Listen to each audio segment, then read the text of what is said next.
Hey everybody, Alex Kazora, SteelersDepot.com, back with some Pittsburgh Steelers analysis for you. Done a lot of free agency recaps and just some quick videos describing and breaking down what's happened in free agency to Pittsburgh. One of those moves being the surprise of nose tackle Tyson Alualu signing a 2-year deal to go back to Jacksonville. So I wanted to go back to some tape breakdown today because sometimes the free agent videos, which I like to do for you guys and interact with you guys in the comments, they can feel a little bit like a podcast radio without a whole lot to really look at. So we are looking back at the tape today, and again, with Alualu's departure to Jacksonville, there is now suddenly a hole at nose tackle. Who will fill that spot? We're not quite sure, but one guy who's at least going to be in contention for that role is second-year nose tackle Carlos Davis. So, point of today's video, checking out Davis, his rookie year limited snaps, but just get an idea of how year one went for Carlos Davis.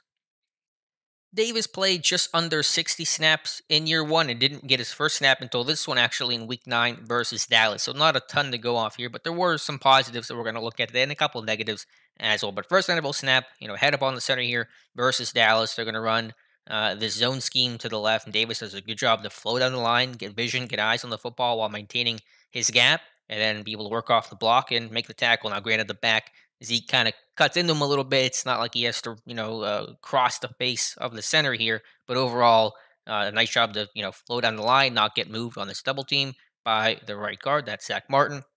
And then he can say that, his first ever tackle on his first ever snap was on Zeke Elliott, which is pretty cool. So just a good rep here on the zone scheme by Carlos Davis.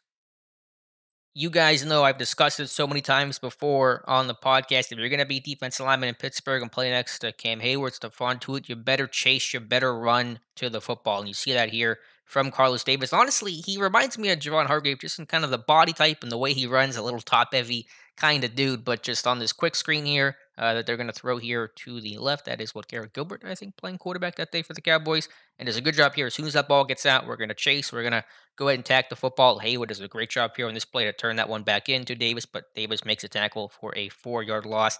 I might splice in a cut up of, I think it was Carl Dunbar or Mike Tomlin, one of the two, coaching a drill that looked very similar to this about chasing the football. I forget which one it was. Maybe I'll go back and edit that one in if I find the time. But just a good job here. Run to the football, make plays with the ball not coming to you, and that's going to be a really key element. Tyson Alu showed great effort and chase and hustle to the football, and we're seeing that here from Carlos Davis.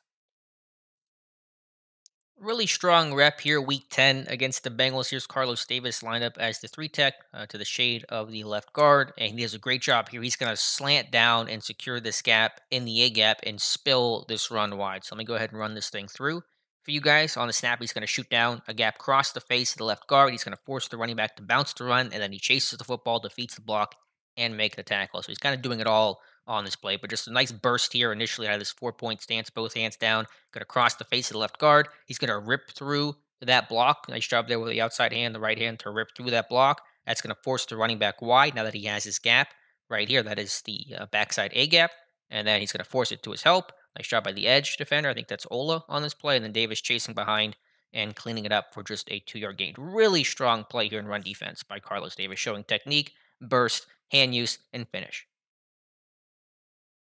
Really like this rep in week 17, the finale versus Cleveland. Pittsburgh is in their over front here, which is common against these two tight end sets where the front gets shifted to the strong side. Davis aligned here as the weak side defensive tackle on the backside A gap. And I really like this rep here working against the left guard. And we get a little gamesmanship here from the left guard. You'll see Davis kind of drop his head for a second there. And from this angle, it looks like maybe he's dropping his eyes and he's not getting vision on the football. And that could be viewed as a negative. And that looks like the case. But if we go from the aerial view, you'll see the left guard here pull Davis, grab that jersey, and pull him forward right there. And that's what kind of jerks his head down, but he's still able to stay with the play, float on the line, get his eyes back up, kind of get himself under control and balanced again, and then make the tackle. So check it back out from the all 22 end zone view against this left guard. And you'll see him right there, trying to pull Davis forward. You rarely get called for holding because it's the middle of the pile, and maybe the refs don't see it. The ref back here, he can't really tell what this left guard is doing, but Davis able to get his head back up and flow down the line. We talk about nose tackles and the evolution of the run game. Everyone has to be an athlete and a pass rusher. You better be able to flow against these inside outside zone schemes, and Davis, I think, has the athleticism and lateral mobility to do that. In terms of the negatives, I didn't see too much. Again, it's a very small sample size, so it's hard to react one way or the other. But as a pass rusher, you're not getting a lot of juice from him. And again, that's not a surprise if he's your starting nose tackle next season. I don't care about that quite as much as obviously I would run defense, but he's working against the Browns right guard in the Week 17 finale and just kind of stays stuck. And he's a little top heavy, and maybe the guard's holding him a little bit, but I don't like to complain about holding too much. I don't want to be that guy. But you see Davis here just kind of stuck on this block the whole way through. His head's down, his pad level, he's falling forward, leaning forward, and that just doesn't really have the power, and he gets stuck on this block the whole way through. I'm not going to kill the guy for the rep, but we just haven't seen much of Carlos Davis as a pass rusher.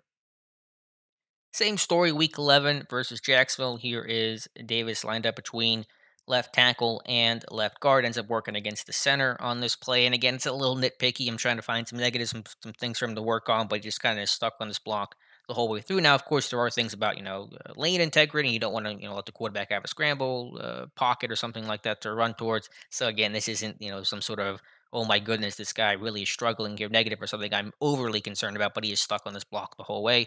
And so that's probably something he wants to work on in year number two. So overall, those are my initial thoughts on Carlos Davis. Again, it's hard to draw a lot of conclusions here for a guy that played all. I think 57 was the official snap count that we had in our defensive charting over on Steelers Depot.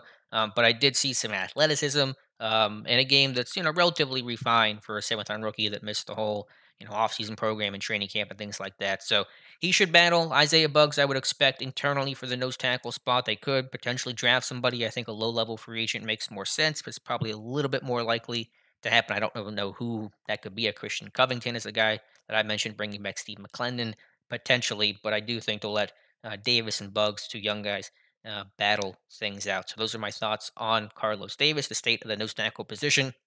I know, it's a pass happy league. You got to stop the Mahomes of the world and all that. But you play in the AFC North. You're playing against two great run teams, running offenses in Baltimore and Cleveland. So my mantra, and the Steelers' mantra, is always win a Super Bowl, but first win the North. That's your first step in doing that. And to win the North, you better stop the run to beat Baltimore and the Browns, two teams that have certainly run all over Pittsburgh this past year. Pittsburgh lost a lot of good run defenders this year, and Mike Hilton and Bud Dupree and Vince Williams and Steven Nelson was a good run support corner as well. And Tyson Alualu, of course, was excellent before his MCL injury midway through the 2020 season. So a lot of run defense pieces that they're losing. A lot of guys will have to step up, and potentially Carlos Davis will be one of those guys. Let me know your thoughts in the comments below. Thank you so much for watching and listening, and we'll talk to you soon.